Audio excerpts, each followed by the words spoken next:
Tripura hawkers ইউনিয়নে নবনির্বাচিত কমিটির শপথ গ্রহণ অনুষ্ঠান হলো বুধবার। এই উপলক্ষে করা হলো এক রক্তদান শিবিরের আয়োজন।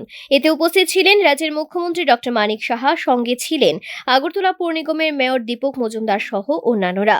রক্তদান শিবিরে রক্তদাতারা বেশ উৎসাহ নিয়েই করলেন রক্তদান। শিবিরের আয়োজনে সন্তুষ্টি প্রকাশ করলেন মুখ্যমন্ত্রী। একই সঙ্গে তিনি বিরোধীদেরও এক হাত নিলেন।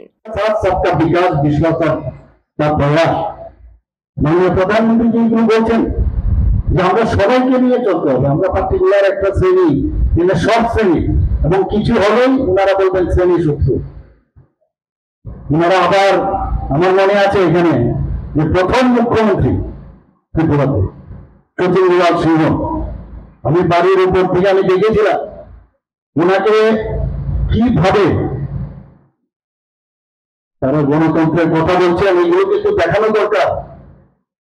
প্রথম মুখ্যমন্ত্রী সচিন্দ্রলাল সিংহকে এই মসজিদ পট্টির সামনে কামানচুমনির মুখে ওনাকে সেক্রেটারি থেকে বের করে গলার মধ্যে জুতোর মালা পরিয়েছেন।